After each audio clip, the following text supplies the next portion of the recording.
This episode of Capes and Lunatic Sidekicks is brought to you by Tweaked Audio. To get awesome headphones, go to tweakedaudio.com and use the coupon code Southgate to get 30% off, free shipping, and a lifetime warranty. Or you can get there through the link on our website, southgatemediagroup.com.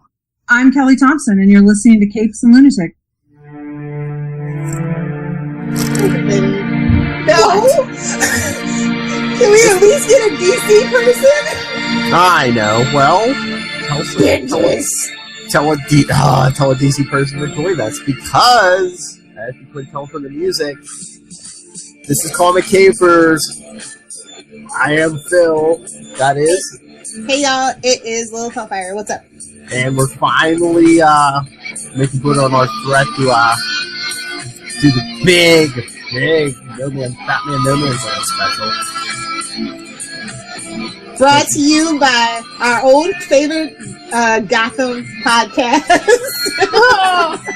For that, yeah. But, and also because the TV show Gotham, instead of coming back in March, now coming back as of January 3rd. Get it together, Fox! Well, did you see they gave them 2 more episodes? It's going to be 12 now instead of 10. So they can end on episode 100 instead of 98. Well, they already had the 88 for syndication purposes. Yeah, right. Gotham's going to be syndicated. Because they wanted to eat 100. I mean, eventually, Batman 66 did get syndicated, but it took a really long time for it to get syndicated, so who knows? Let's be real. Gotham is basically Batman 66 of my generation. I don't know. There's a lot of times it gets kind of violent. I don't know. Well, I guess you can syndicate. I mean, Supernatural. They're showing Supernatural at like 8 o'clock in the morning, and that can get pretty gory. I'm just saying. That's true. Times are changing, Grandpa. It's been around for 50 years. Close enough. So we're here to talk. Like we said, this is gonna be big. Like what? Like at least 19 part special. And it's way more issues than 19, by the way. But we're breaking it down to the essentials. Because, and still, I mean, this was most of the year. Yeah. But this is like my honestly, like for real, this is my favorite comic book like event because it's the Bat family. I mean, it crossed through everything. It introduced Cassandra Cain. You get they also introduced Mercy Graves from the DCAU into this one. We also get Harley Quinn introduced during this one and her relationship with Poison Ivy as friends. That was air quotes for those of you that are not watching us live on YouTube, which, how could you? It's the middle of the day. Get back to work. Oh, yeah. And, but yeah, I mean, this was from 1999, so it kind of like closed out the 20th, closed out the last century and like, yeah, and this is also the basis of which basically Lex Luthor became president. True. This is like the final like linchpin in the plan, and I was just like, you gotta love that too. And they literally like knock Gotham down and rebuild it for the next century. Yeah, kind of like Vegas. Oh, we'll hear about that debacle soon. Wait, is this a Hulk story? No, this is going to be the Lilith Hellfire birthday special. Oh no, that's not fit for human consumption, my friend. Oh, there is a novel I meant to ask you before we started. Sorry, random nonsense. That Greg Rucka wrote, Batman No Man's Land, where he fleshes out Cassandra Cain. I don't know if you have that or if you've ever read it. Is it the No Man's Land novelization? Because I have that. It's in the hardcover. Yeah, it's the novelization, but it goes into a little bit more detail than the actual. I thought. I haven't read it in a while, but yeah, I have it. I've read it. Yeah. So it does leave out Azrael, so that might be why it's my favorite. Well, we're gonna get this. Azrael is all over this thing. It's just like, ugh! Well, we'll get to some Azrael today and other parts, but no. To start off with, did you I didn't have it on the list, but did you ever read Batman No Man's Land #0? Yeah, I did. Okay. Because this came out. I think it's a great, It came out towards the end of No Man's Land, but it's kind of like the prequel or like the first part, really. Yeah.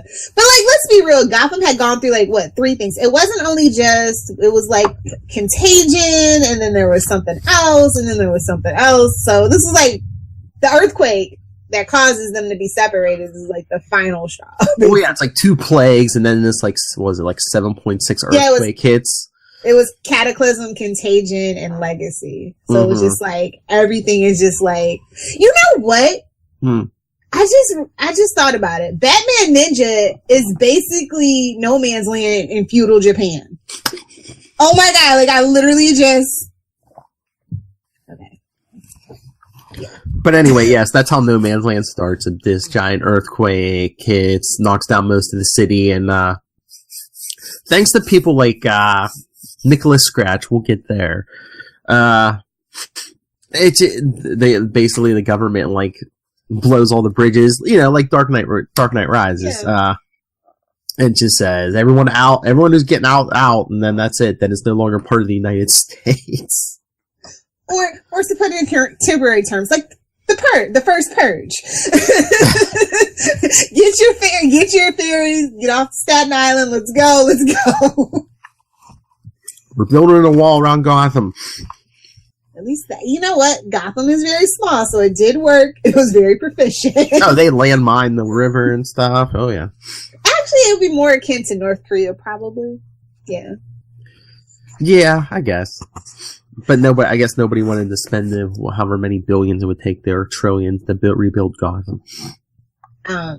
Unless you're going to do what they do in Puerto Rico and just make it a rich man's tax haven, which they kind of actually do. I know. But like I was saying, I was reading Batman No Man's Land number 0 to and it's like, what is it, day 7 of No Man's Land, and Bruce Wayne's in Monaco, and he's like, I'm on board, I've been Bruce Wayne for a week. What the hell? Don't fight me, nerds, but like low key, like Christian Bale's Batman when he runs off with the ballerinas, like this is what I picture when I was rereading it. He's like, I've been Bruce Wayne for 7 days. I gotta get out of here. I can only be with these vapid a-holes for so long.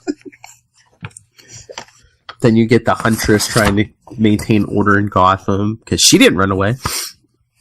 No, only the strong or the insane remain. Or both, yes. Yes. In the case of Bruce, yes. Are we gonna? Oh, and then you get the first appearance, well, chronologically of the new, of a Batgirl. We're gonna spoil that.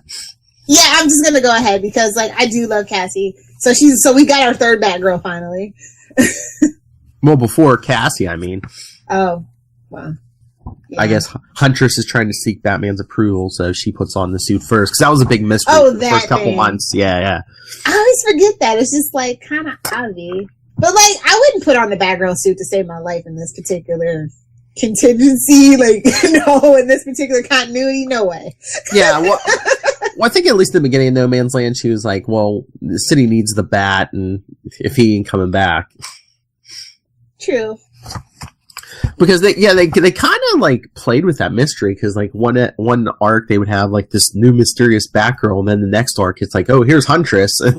Yeah, I was just like, oh yeah. When you power read, some things do get like, can't believe people were waiting like weeks and months and stuff for certain issues. I know. And conclusions. So I mean, yeah. Yeah, like next episode we'll get into an arc with her as Huntress and not Batgirl. Oh, but who visits? This is why I brought this up, just to watch her face. Who visits Bruce in Monaco? Baby mama. Why do you hurt me so, Philip? Like I thought we were just gonna gloss that over, but no, you put the panel in my face. It's cool. With sliding time and everything, it probably can't be, but I was going to be like, what is this? What if this is like the updated version of where they conceived Amy? Don't make me hate No Man's Land. No. I know. It's not. It's not. As far as I'm concerned, Deathstroke's his daddy, okay? As far as I'm concerned. But typical man, he gets some, and then he's all reinvigorated. He's like, yeah, let's go trick on No Man's Land. I found that to be the opposite. Oh, no? Most guys are like little baby calves and can't walk, but maybe that's just me. Oh! Anyway. Ouch! But no, the thing I did like is they showed, like, after Bane broke Batman, he set up those satellite bat caves. I know. Well, that's what he was doing. Yeah. Well, that's what he was doing Prodigal when Dick Grayson took over as Batman. Whatever you need to do to make yourself feel better, Bruce. Just saying. You know, and then he uses and then the funny thing about that is that I don't think they even ever mentioned that. Like, it would have been made perfect sense for Batman Incorporated, but they never bothered to. Bitter. Well, especially like after New 52, is I don't think No Man's Land ever happened. Yeah, unfortunately, it's like one of the greatest things ever. You want to erase it, and you better not ever redo it. I'll murder you. But even like in Batman Inc., it's like, wasn't it the original Batman and Robin where like they find like secret rooms in Wayne Manor? It's like, well, wasn't the mansion destroyed in No Man's? Well, they rebuilt it, him and Alfred, brick by brick, and Alfred put in secret rooms. That's my headcanon. Don't take it away from me. Hey, Jeeves, does the rich guy want this hidden room put back in? No, literally just him and Bruce. They rebuilt Wayne Manor. Yep. Of course. Like the Batcave. They don't have contractors. Then they'd have to kill everybody. And you know Batman doesn't kill. Oh, you know they have the Justice League do all the work. Anyway, no, like this first issue is crazy bananas though. It's just like page after page is just it really pulls you in, and I guess they kind of have to because, like I said, there are so many issues of comic books that you have to read to get the complete story. Yeah, what are you talking about? No Man's Land #1? Yeah. Well, yeah, it's like, where's Batman? Where's Batman? Because I mean, it's. Oh, do you remember who wrote this first arc? I'm so terrible with names. Who was it? Bob Gale. Oh. You don't know who that is, do you? No. I'm pretty sure, because this was a big deal at the time. Let me double check, make sure I'm right. Wasn't he the one who worked on Back to the Future? Really? I believe so, yeah. You know, like I tell you guys, like, I like Back to the Future, but my go-to time-traveling shenanigans is Bill and Ted. Just saying. Yeah, you're right. He did work on Back to the Future. And apparently he might be working on a reboot. We don't need a reboot. You can reboot Back to the Future. I mean, we're getting like what? Yeah, we're good. But no, I was reading this, current at the time, and I remember that was like a big thing. They're like, oh, Bob Gale, was he like the writer on Back to the Future or whatever? It's like, oh, we got like a Hollywood guy. You know what? It kind of shows. Mm. Because this is like a big, extravagant thing, and at least with Hollywood, in most movies, continuity is a thing. Mm-hmm. So you really need it when you're doing something this ambitious. So it kind of makes sense. But yeah, I mean, this first issue, you really don't get to see Batman. You just get to see... Which is okay with me. Like, you don't always need Batman. Well, like the Bat Family's more interesting. Like, let's just be real. Well, when he's been missing anyway, so it's like, yeah, the new state of Gotham, where like food's more valuable than like jewelry and stuff, and.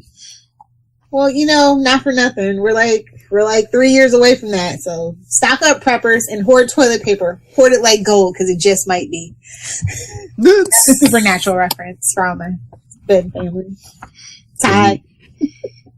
And between the cops and the street gangs, and then like the actual like Arkham lunatics have like carved up the city, like Two-Face, Killer Croc, Scarface. Literally, Batman Ninja. Still won't pull the trigger on that. Apparently, you have to get the Japanese version. So if I gotta go through all that, yeah, there's like a Japanese cut. And I'm like, bro, subs, not dubs. Although all my weebos are yelling at me right now, it's okay. Only if it's Sailor Moon are the dubs even any good. Just saying. Yeah. So I believe it's this first arc here. It's like, Gordon's all mad at Batman because he hasn't been seen in like almost 100 days. He's like, no, he abandoned us. Never say the B word. Gordon has such little faith. Like, I swear to goodness. Like, I love Gordon from the animated series. I hate this Gordon here. Although, in fairness, by the end of this all, we understand Gordon a little bit better why he isn't. Yeah. And I mean, 3 months. I mean, Gotham's the worst it's ever been, and Batman's not showing up. So he's forsaking y'all. True. Well, that's not cool. on purpose. Maybe just a little bit. Even Barbara Gordon's Oracle. What?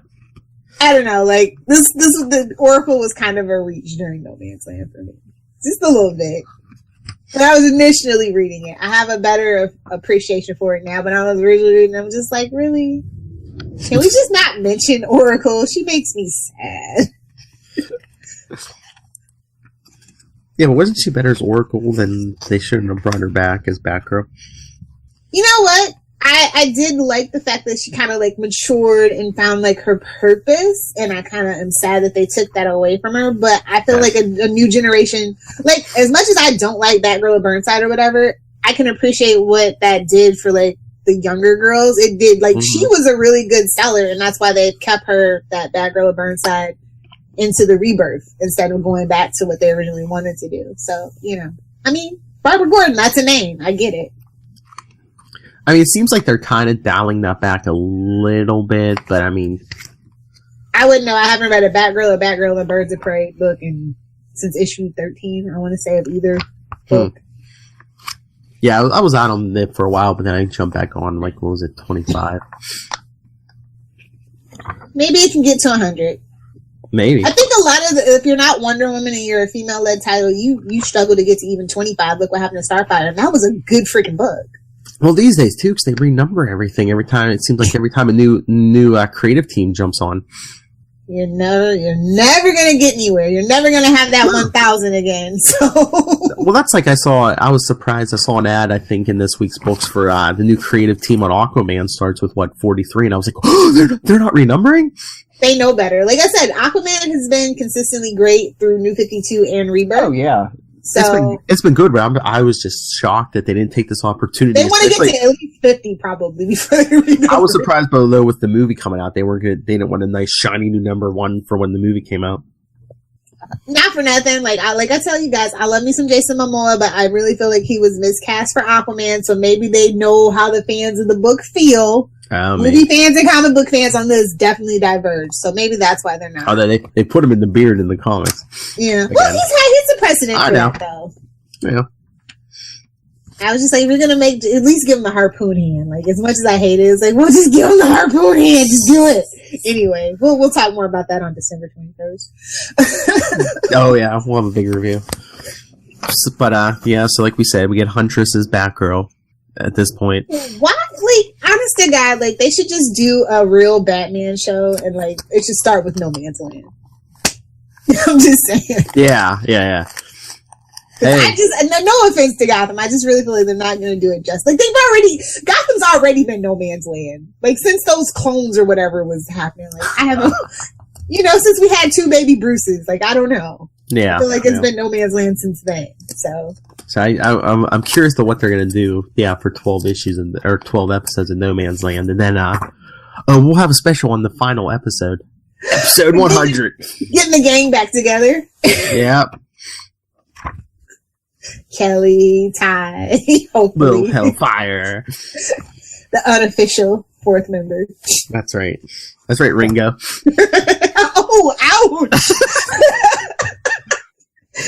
Phil's feeling feisty today. Peace and love. Anyway, no. I thought the artwork in this was super, super good, though. Yeah. Oh, yeah. Like, it's really dark because they're trying to set the atmosphere or whatever, but you can still see it. It's really crisp and clear. The line work is amazing, and the shading and the coloring, like, just because it is, like I said, it's a lot of black in this issue.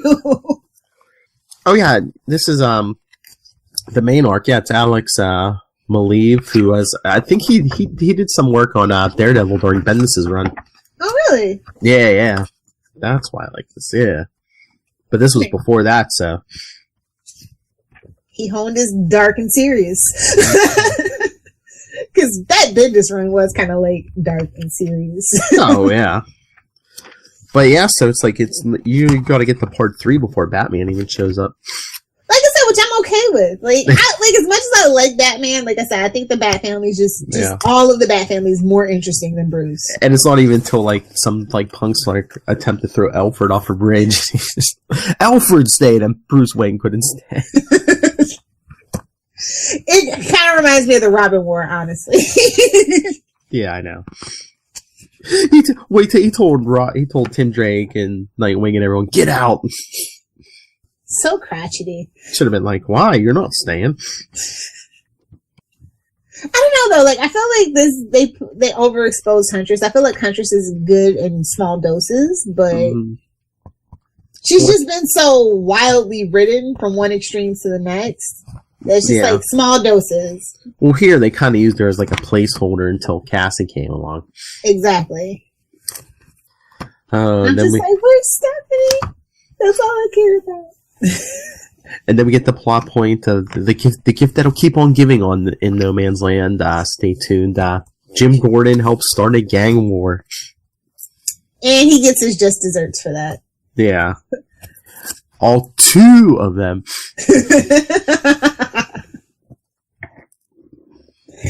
Well, when in Rome, do as Romans do.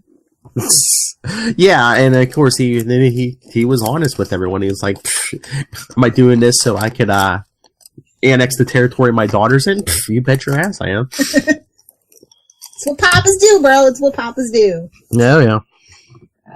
No, like this first arc though is just like so great, but like it gets tedious and then it gets good again. The tedious part doesn't last that long though. But I feel like a lot of people felt like before Batman showed up it was tedious. And I'm like, no, it's my favorite part, honestly. Yeah, no, I think when this originally came out I didn't appreciate it as much, but yeah, now rereading this I was like, this is good. I think it stands up. It might stand up better to the binge read though than like when we were waiting month. Oh yeah. Well, it went through all the books. It went through all the books, so it was It was still weekly, so you didn't have to wait a month. But still. But some people still didn't get all the books just because it was an event, though. On the same token, too. But that's weird. That's weird though, because I mean, even Legends of the Dark Knight got into this, and that used to be like a flashback book. Yeah. And Shadow of the Bat, and I was just like, holy crap. But I mean, if you wanted like a full arc, a lot of the times you had to buy all the books. Yeah. I feel like I want to say on my hard drive, this is like 6.5 gigs or something. All the books. Well, yeah. I mean, you figure it's, like we said, it was a year of stories, and then eventually it goes into Azrael and Nightwing and Robin and even Catwoman. Yeah. It was a lot. And there was like a weekly Batman book, and I miss Legends of the Dark Knight, to be honest.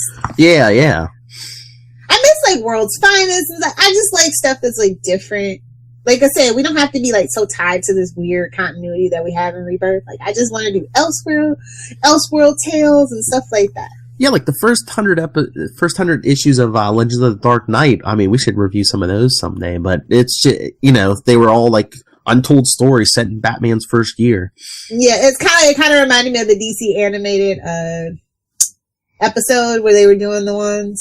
Oh yeah, that came first. That actually came first because that was like 95 or something like that, and this is like 1999. Oh no, maybe wasn't that episode called Legends of like Batman or Dark Knight or something like that? I think so. Yeah. So yeah, where the kids are just sitting around telling stories. That would just be a good Batman show too. Alfred talking to all the Robins. Yeah. Don't do this. Don't be a dick like Dick. So basically, I mean, yeah, this first arc was just, setting up No Man's Land. This had a lot of action, though. Yeah, the new status quo, and then Batman has to make himself like a public, it's like, in a world with no, mass communication, Batman has to be seen more often, and he takes down probably the smallest threat in No Man's Land, Scarface. Wait, is this... Yeah. Like, I thought that it was weird that he hooks up with Renee Montoya.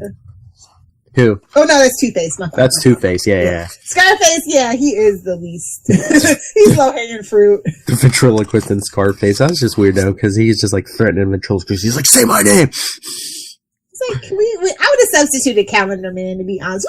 We don't get enough Calendar Man. I mean, if you want some low hanging fruit, right there, Calendar Man.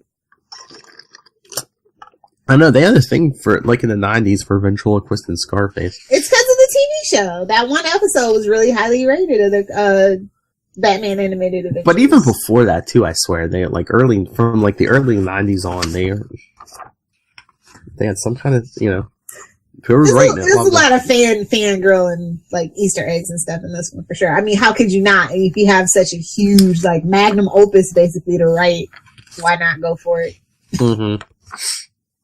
And, like we said, No Man's Land, it's all different. So it's like, all the people are like, "Oh no, you're a king mouse." And he's like, "No, just have Rhino keep the food running and I get first pick of everything else." Is that how society would really be, though? I feel like no. Especially not America, because like a lot of us are heavily armed. I'm just saying. You'd be surprised. Well, your grandma's probably packing at this point. Well, they even said most people in No Man's Land didn't have like ammo, like Scarface and people like that were hanging on from the most of the ammo. Yeah, it's like zombie apocalypse without the zombies. You mean Walking Dead, the TV show? Oh. Let's just sit around and talk about our feelings for an hour while the apocalypse is going on in the background. Just wait till this Sunday. I shouldn't say this. It'll date this episode, but Rick Grimes' final episode. They've been like playing that commercial forever, and my friend that watches like they keep saying it, but he's still there. Well, no, this one is the last because they've since the beginning of the season. Oh, Rick Grimes' last 5 episodes. I think it leaked out, so they had to like play it up. It's like, that's gonna get huge ratings on Sunday just because finally reinvigorate the damn thing, and then kind of like Legends after the crossover episodes. Goodbye, sorry. Anyway. But so did I force you to read 2 issues of Azrael? It didn't force me. Like, it was interesting, but like, they dragged the Azrael stuff out. Like, or as they rebranded with, oh no, I was going to say 50, but I think they already had the logo on there. Azrael, Agent of the Bat. Exactly. Look, guys, Batman. But not. It's a Batman book, yeah. But not. So I was going to say, it's weird. They didn't put that on anybody else's book, like Nightwing or Robin. Who would pick it up if it didn't have the Bat brand on it? Like, let's just be real. Like, Azrael is boring and he's milquetoast. I was reading it. Really? Why? I don't know. Well, this is Denny O'Neil writing it. I know. And like the first, I give the first like 17 issues, great. And then it just goes, okay, what are we even doing now? Yeah, I think that's the weak. I mean, I love his writing, but I think maybe he should have let other people write it also because he wrote like 100. I think it should have been a miniseries, like 12, a maxi series max. Like, no way should that have made it to 100. Or like I said, turn it over to somebody else. I mean, he didn't originally create Azrael, so I don't know why he was so, I don't know. I mean, he could have went back to writing Green Arrow. I'm just saying. But that's but we were talking before about Nicholas Scratch, because I was like, he helped like convince the government to shut down Gotham, and then it's like you really don't see him in the Batman books anymore, except for like Azrael. So I was like, was that like a Denny O'Neil plot point, like he wanted to keep going with, or probably? And the editor probably said, "Frigate, you're Denny. Fine, we'll do that for you." Okay, fine. We're not putting it. Here's your McGullen. Well, when you think about it too, maybe it was harder to put him in the Bat books too because you had rotating creative teams too. Yeah. Like every month you like switched out creative teams. I don't know. It's just like how some people switch out sidekicks when they join. Like, oh, Weasel, goodbye. Yeah, exactly. Like, okay, you traded it off for sexy girls. I can't even be mad at you. Yes, that's a Wade's World reference. Yeah, Azrael 50 gets a new costume. Did you like this costume better or worse than the original? I liked it more, actually. Oh, me too. Yeah. It's like very, I don't know, armor was like a thing at the end of the late 90s. So, Yeah, but first it was still armor, but it didn't look. I don't think it looked as bulky as like the Yeah. first one, or even the one that came after this. Yeah, this is probably my I think favorite. that's the best one, yeah. I don't know, the symbol was like, it was just like cleaner, more streamlined. Exactly. And then you got the Fabio hair. You can't go wrong with the Fabio hair in the late 90s. Yeah, until like towards the end of No Man's Land. Well, you know, they gave us a reason. Yes. Always they eventually chop off the long hair. Just ask Dick Grayson. Well, that mullet nobody liked. Oh, it was like a weapon almost, a giant ponytail. That's the only thing I like about Teen Titans Go. They make fun of it. But the whole thing with Nicholas Scratch, what the hell was he supposed to be? I thought he was like with the name like that. I was like, so does he work for the devil or? Well, that was the whole story. Like in some of the other books, it was like he got. I don't know. Was he like? I don't know if he was like a astronomer or something, but he supposedly got hit with like a beam through a telescope or something, and then all of a sudden they're like, "Oh, he changed. He became like a rock star and stuff." And it's just like, yeah. But basically, it's like he didn't seem like he had any powers. Basically, all he did was like get Gotham closed and like maybe he had like a secret manipulation power that we weren't like privy maybe to. and like mutated some henchmen. That was about all he did. It was like, okay. But side note, there's a character in the Chilling Adventures of Sabrina called Nicholas Scratch. So I was just like, wait a minute. And they also give a shout out to Daniel Webster, and I was just like, this show is too much. If y'all haven't watched it, y'all need to. It's good. It's so good. Philip. Yeah. I would love to talk to Denny O'Neil about many things, but including that, it's like I be all Green Arrow all the time. Like, I'm not even gonna lie. It's like all the way. I'm sorry. I know you probably don't want to talk about it, but that's all. We can talk some Batman, Green Arrow, and yeah. There's a couple other things actually. I shouldn't say that. The Question.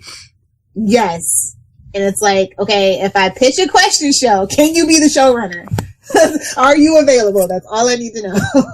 That is my stipulation, actually. I have plans, especially since DC Universe is a thing. Like, anything goes now. DC's in complete, utter chaos. Use this time. Time to take over. If Hawk and Dove can get a TV show, I'm just saying. Is that still going down? I don't think so. I mean, no, I heard people actually like that episode, the second episode. It wasn't bad. I mean, I think... But I think with Doom Patrol being so CGI heavy, as well as Titans, obviously, although they're trying to like scale that back, I don't think they have room for Hawk and Dove, to be honest. I know, but I think right now in that universe, like that DC universe, I think the less they stay away from superpowers right now, it seems like it works better. Yeah, I think so too. We'll see. I guess. Keep up with the Titans, people. Keep up with it. I was going to say... Because it's a show dedicated to fans. Well, I told Charlie Esser on Super Connectivity. I said... I know, that's why I brought it up. Yeah. I mean, did they say that? So either way, if it does good, they're like, see, we gave us what you wanted, but if it fails, they're like... Jeff Johns needs a media etiquette class, and I'd be glad to give it to him. I need to edit that so you can just say, Jeff Johns, I'd give it to Jeff Johns. I'd be glad to give it to him. There you go. Anyway, I think this the issues that we talked about collectively is at about A- for me. Yeah, that sounds about right. Looking at you, Azrael, you brought down the average. I mean... So without Azrael, would you give it an A+ or an A? Solid A. Okay. Arcs don't get an A+ until Batman comes back. I'm just gonna be real. Yeah, but you have to... The Azrael, I mean, the art was good, right? I like the art. Are great. Mm-hmm. But the story just felt superfluous. Yeah. And unnecessary. So, I mean, yeah, these two issues, 50 and 51, is basically him trying to track down Nicholas Scratch, because Batman's like, make sure, if we bring Gotham back, he can't, like, pull this crap again. But I think starting, what is it, next? I don't know if there's an Azrael next episode. Lilith, you can relax. But when Azrael comes back, yeah, I think he's in Gotham, so. Yeah. Dives into No Man's Land. Whew. And like I said, we'll get the Nightwing, Robin, even Catwoman gets in on it eventually. Did we put the issues in where Black Canary shows up? What issue is that? It's down towards the end though. Or they're trying to... I'll find it. I don't think we put it in there though, but yeah, I always like everybody like always kind of like poops on Black Canary, especially because of Arrow now. I'm just like, but she could have been a contender for the mantle of the Bat. Like you can't. Anyway, good stuff. That's all I'm saying. And if you don't have time, like I said, definitely pick up No Man's Land, the novelization by Greg Rucka. And like I know it's a lot. But I think most of these issues are collected in trade somewhere, aren't they? Or at least the main Batman. But if you don't want Azrael, in the story, you want more in-depth certain things like with Gordon and Two-Face and Renee. And I think it's a better read. And I think that novel, I think they even did an audiobook too, didn't they? I'm sure they did an audiobook. Yeah. So I was going to say, if you just don't have time and you like to listen to stuff in the car, yeah, I believe there's an audiobook too. Dude, I cannot do audiobooks. I think the only audiobook I've ever done is Game of Thrones just because it's just so much. But like any other time, I cannot pay attention to an audiobook. Well, yeah, most of the time in the car, if I'm listening to anything, it's podcasts like Capes and Lunatics and the Capes and Lunatic Sidekicks. Oh, me, I just listen to Super Connectivity, Heroes by the Pint. Oh yeah, and that Into the Night podcast. Nice. So shameless. So since we're being shameless. All right, everyone. Send us your thoughts on No Man's Land. We're going to be on it for a while, so you should put a list on the Facebook page of Oh, okay. Yeah. Most people probably would be like, because we did omit a few. So. Yeah, it's true. Okay. All right, so now it's very important. Check out our social media because we'll guide you along the way. Because, like we said, this is big and bulky. That's what she said. So, email us, capesandlunatics@gmail.com. And again, follow us on social media. Follow us on Facebook, Comic Capers, @Comic Capers Pod, and @CL Sidekicks on Twitter. Follow CL Sidekicks on Instagram. And the voicemail, 614-382-2737. That's 614-38-CAPES. And Lilith, where can people get a hold of you? If you nerds want to fight me or you have questions about Black Canary, @Lilith Hellfire. If you want to talk Superman or Smallville, @Save Me Podcast on Facebook, Pinterest, Instagram, and or Twitter. And as for me, if anyone gets a hold of me, comic creators. Denny O'Neil! Yes, Denny O'Neil. We would love to talk to you about so many things. Like I talked to Fabian Nicieza the other night. Did you get that damn drop? No, but I'll explain to you why. Here, wait till we're done. I'll tell you the whole thing, because there's something else I'm very excited about. Email me, nightwingpdp@gmail.com, and on Twitter, I am @nightwingpdp. Alright, so again, join us next week, part 2 of 19 of our No Man's Land journey. Get yourself educated before Gotham comes back in January. And then they don't even do anything related to No Man's Land. He's not even Batman yet. He is. Let's just be real. He is. Well, I mean, he hasn't been Batman for years and years. Like in the comic. Like you said, keep your eyes peeled. I think it says going from January to March. So in March, stay tuned for our Gotham finale special. Before, after the bat. Before the bat. I don't know. Before the bat, after dark. Oh, Lord. Doyle's going to be drunk. It's Gotham. How can you watch it any other way? Oh, Lord. All right, everyone. Join us next time. And remember, no one escapes No Man's Land.